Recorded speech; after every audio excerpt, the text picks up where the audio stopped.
Welcome back mga butingting. Magandang araw sa inyong lahat. Meron tayong gagawin. So, isang motherboard ng MSI. Check natin yung no power po ito. So, ayan. Yan po yung model niya, A320 Pro VH Plus. So, no power po siya. Hindi natin alam kung ano yung main problem nito. So, hindi na po natin i-check para dahil ito po ay na-test na natin. So, magte-test na lang po tayo, tester. Kuhanan po natin ng voltahe at ng kukunan natin siya ng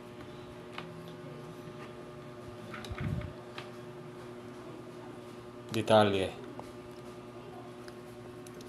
Taas yung camera natin Bisin ko lang muna yung camera.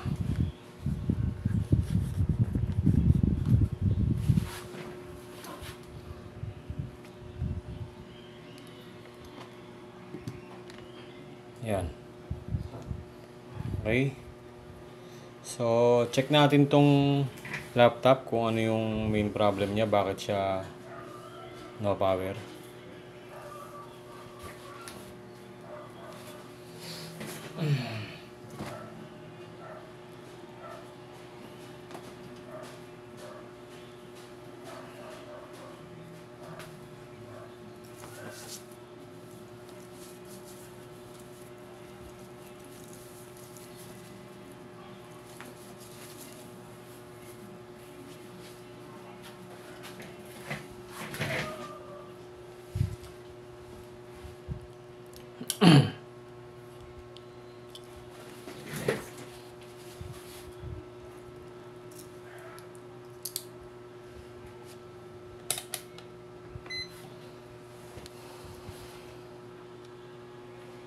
So, na-test ko na rin to mga kabutingting.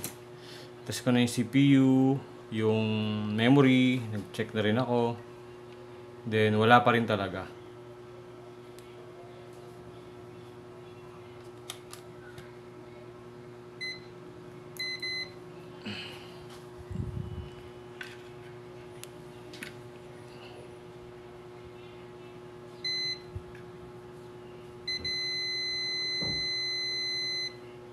So, may shorted tayo rito. Tanggalin natin yung CPU niya.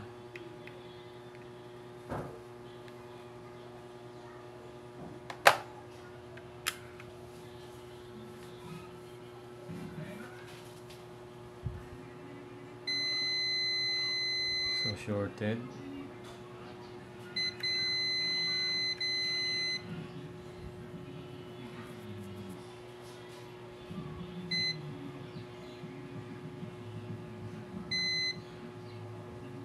May short tayo rito. Dito wala.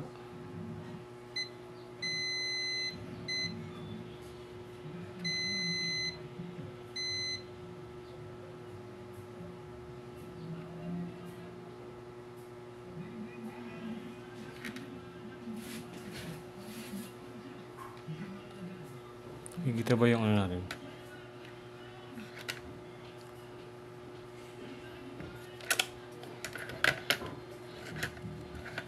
Gawin lang natin dito yung hindi kita. Ito. Ayan. So, diode mode tayo.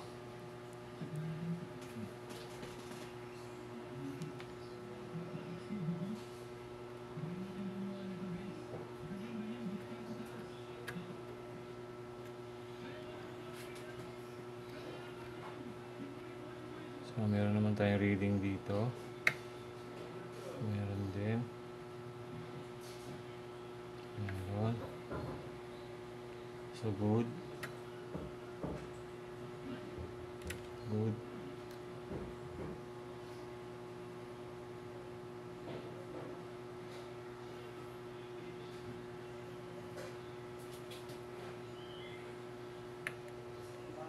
Yun, dito may short tayo rito. May short din tayo rito. Dito may reading. May short. Meron. Shorted din. So, sa side na to, may mga sa V-core circuit natin, meron tayong nakukuhang mga shorted. Ayan o. Parang ang dami rito. Ito shorted din. Ito hindi. Shorted din. So, inject tayo voltage, mga kabuting-ting. Inject tayo ng voltage para makita natin agad kung saan ang ating problema.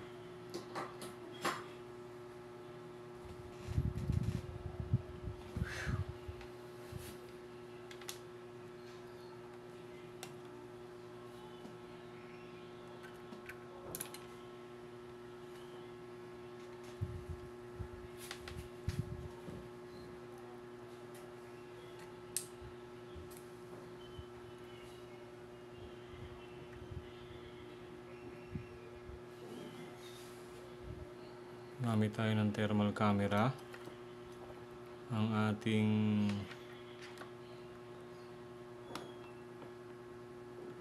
third eye. So hindi natin makikita yung problema niyan kung wala tayo nito.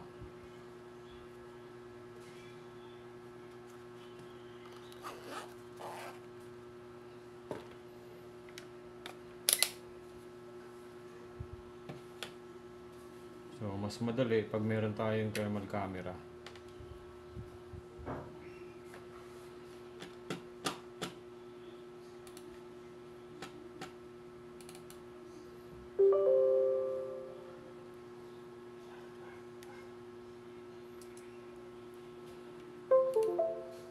So yung thermal camera natin, pwede sa phone, pwede rin sa laptop.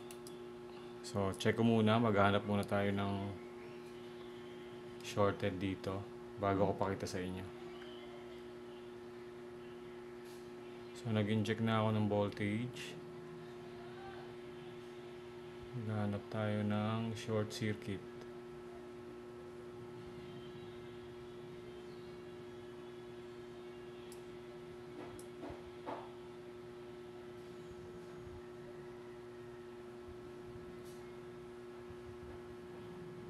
So wala akong nakikita.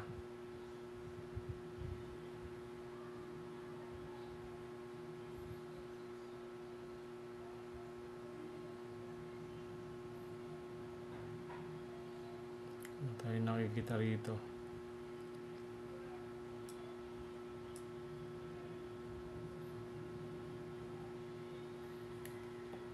So try natin palitan ng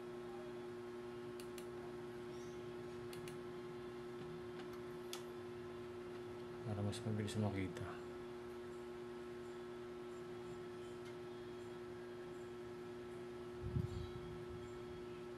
Wala. Dito tayo. Ayun, meron ako nakikita rito. Ayun, kabuting-ting. Tatapat ko sa inyo yung tatapat ko yung camera natin doon sa thermal camera para makita nyo. So zoom natin.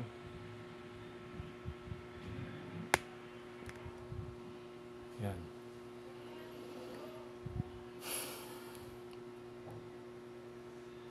So pag mag-i-inject tayo ng voltage dito sa side na to, yun o. So nakikita ito. Meron tayong nakikita rito. Tapatan natin ng spudger natin ha. So parang ito yun eh. Yan. So parang yan yun, yung nakatapat sa spudger. So inject tayo voltage. Ayan o. Yun siya. Other than that, wala na akong ibang makita. Pero sige.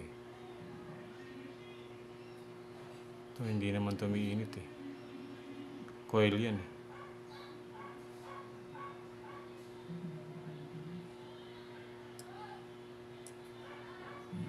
Pero ito talaga umiinit. Palitan natin ng ano.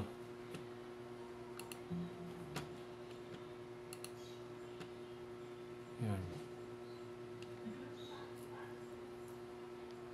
Nalagay ko sa top ha para kitang kita.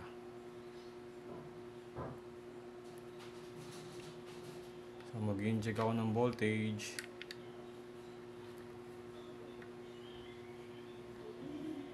Yun oh, umiinit. Siya nga talaga. So ito. MOSFET, mga butingting. So magtanggal tayo ng MOSFET.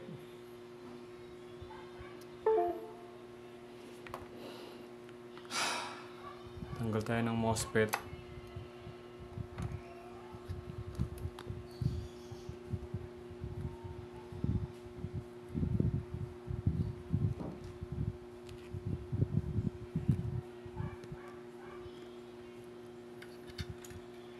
So ito yung nakikita natin, kabutingting.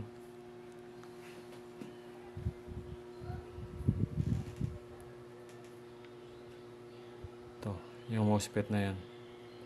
Yan yung kailangan natin palitan ito. Okay? Hopefully pag napalitan natin ay gumana na. No power to eh. No power. So try natin.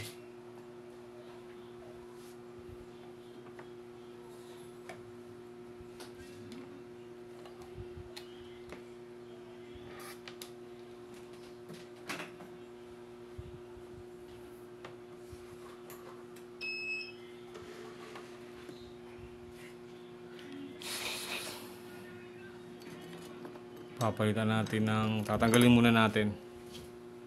Then after natin matanggal, try nating i-tester ulit kung shorted pa rin yan.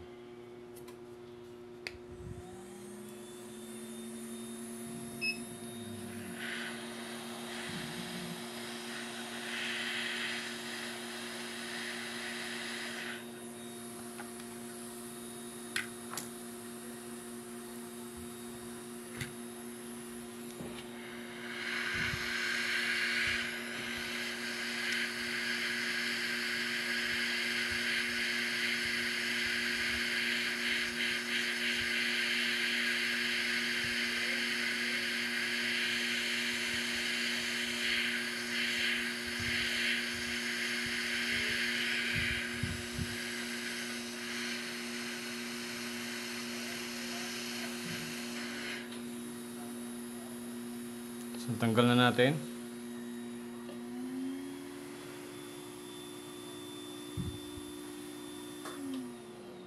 Hanap tayo ng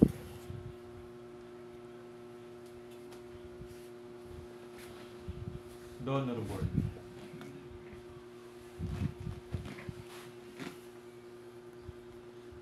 Donor board.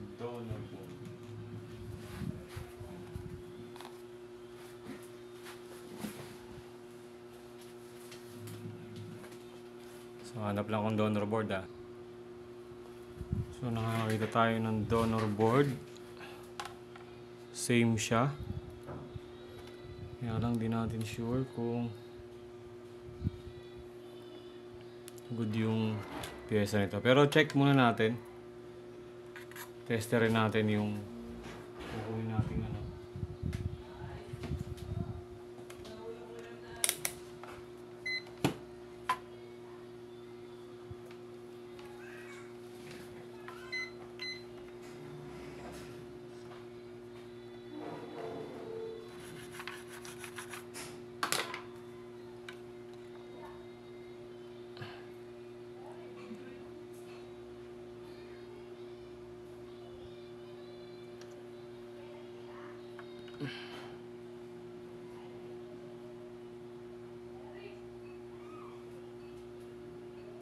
So okay, goods. Goods yung donor. Pwede natin kunin to.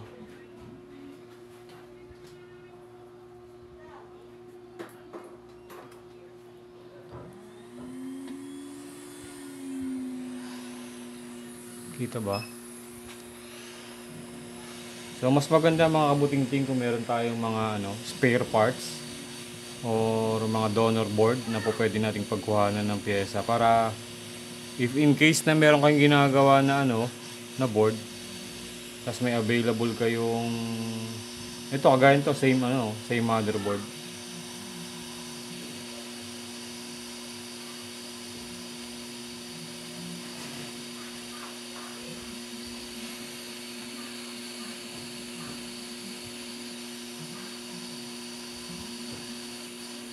Hindi pala natin na-test yung kung shorted, pero after natin may kabit to, test natin. After natin matanggal.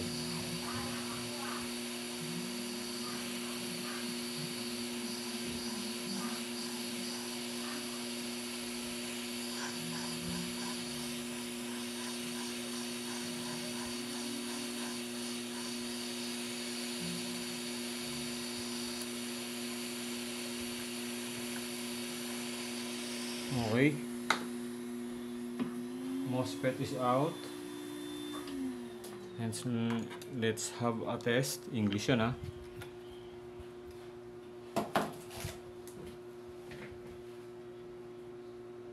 Testerin natin to. Tingnan natin kung nawala yung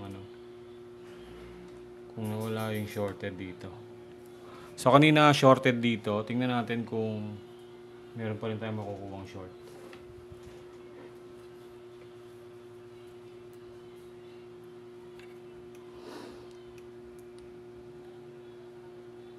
Ayun, nagtumaas na yung tumaas na reading niya, kabuting-ting. Yan, tingnan niyo. Tumaas na reading, meron na tayong 0.7, 0.8.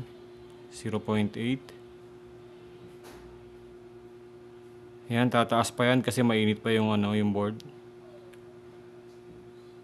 So, wala na tayong shorted dito. After nating matanggal yung MOSFET na to, nung tinanggal natin yung MOSFET dito, wala na tayong shorted dito. Yan 0.8.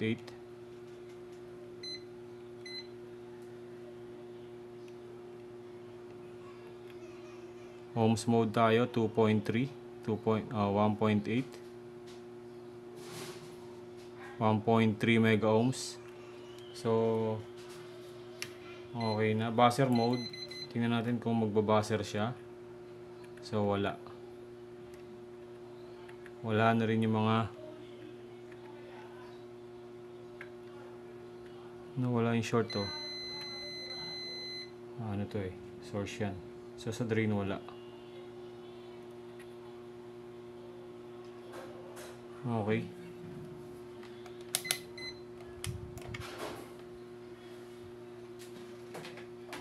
So, sana mabuhay, kabuting-ting. After natin maikabit, sana mabuhay.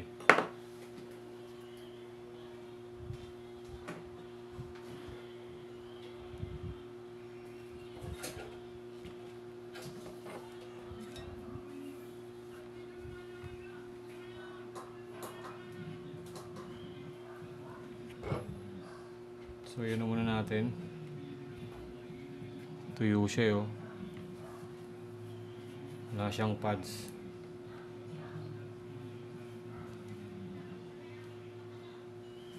So, hinangan muna natin.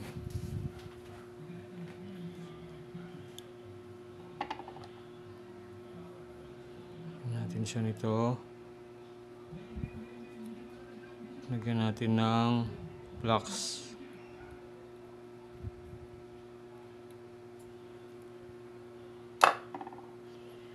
So, antay lang tayo mga buding-ding.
So, i-hot air natin siya, kabuting-ting.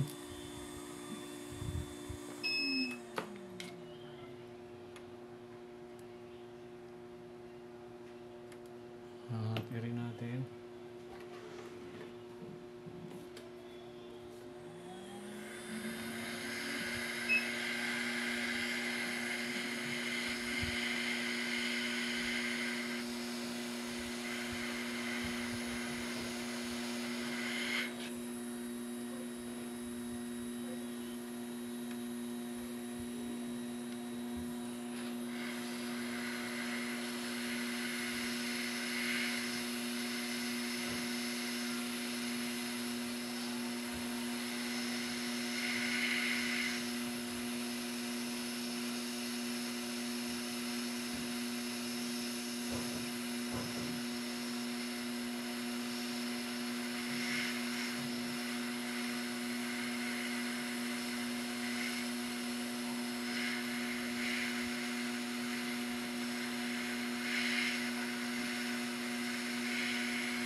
So, meron siyang solder blobs. Tanggalin natin.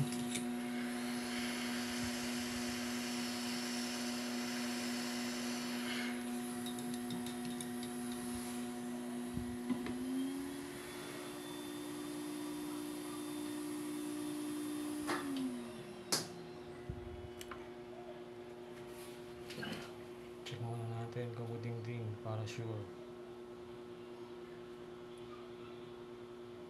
Okay. So, test ulit natin.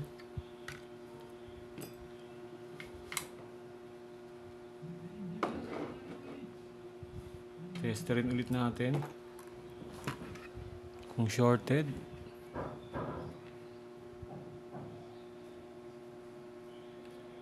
Test rin ulit natin.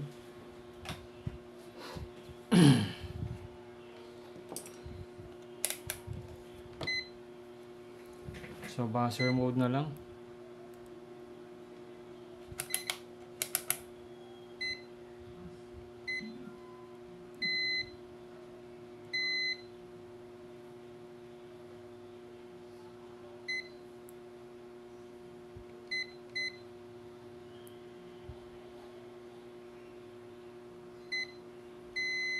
Buzzer mode tayo.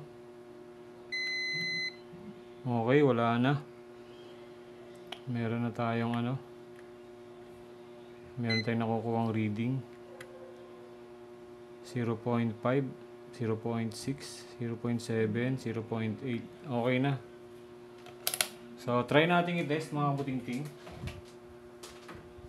para malaman natin kung successful ba yung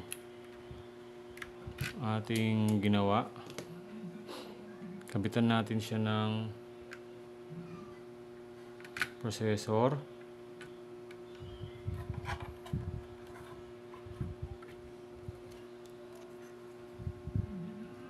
Memory.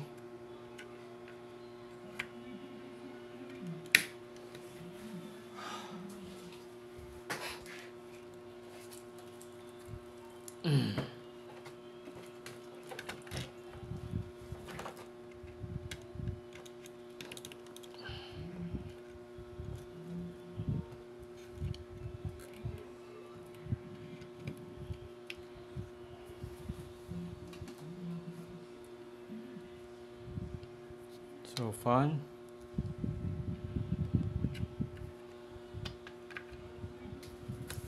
Ano pa?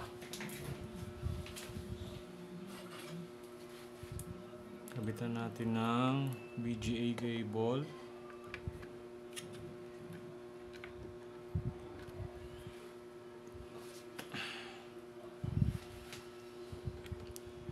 Then, itetest natin ulit.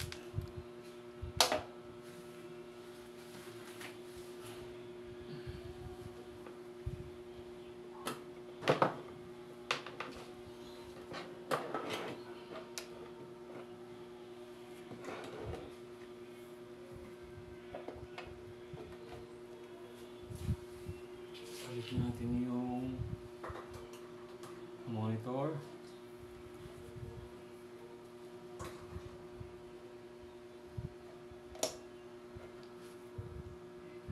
Power on. Yun, no?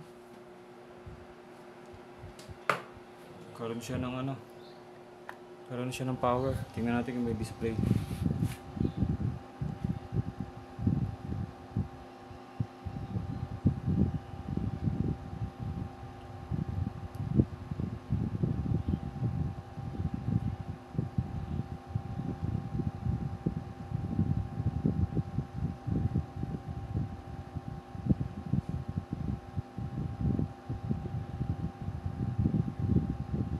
Uy, no video input. Ayun.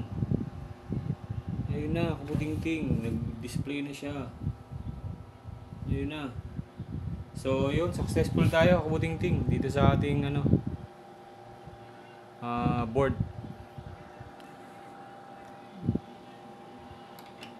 Successful ang ating operation sa ating board. So, meron po tayong mga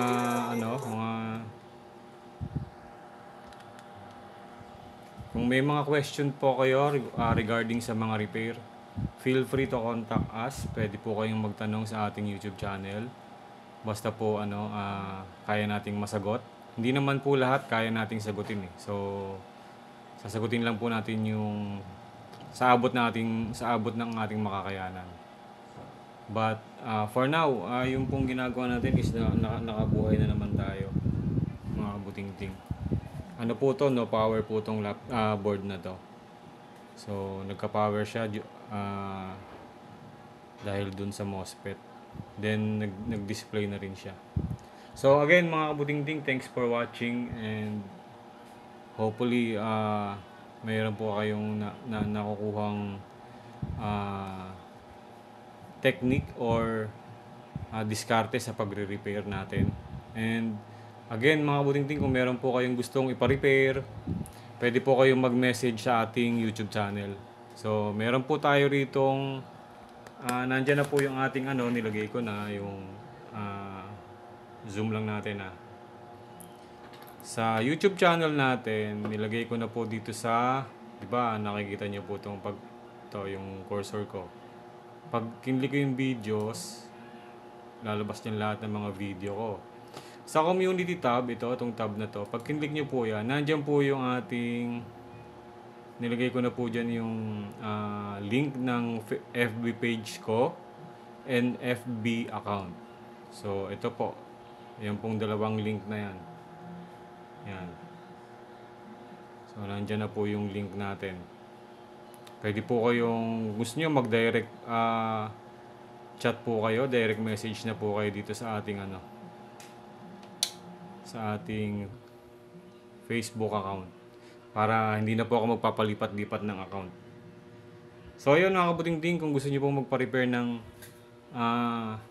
mga computer nyo, motherboard or desktop and laptop, pwede po kayo mag-message sa ating YouTube channel and Facebook account, Facebook page. Sagot nyo po yung shipping. Pwede po nyo po yung ipadala via Lalamove or Grab.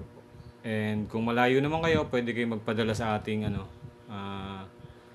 service provider na si LBC or JNT or kahit na anong service provider, basta po mapadala nyo lang. Nandiyan na rin naman po yung aking information. So yun lang, mga kabuting-ting. Maraming salamat po sa inyong lahat. And just keep on watching. Marami pa po tayong gagawing video tutorial, basic and hardware na na repair. So, yun. Salamat mga buting ting. Have a nice day po. God bless. Bye-bye.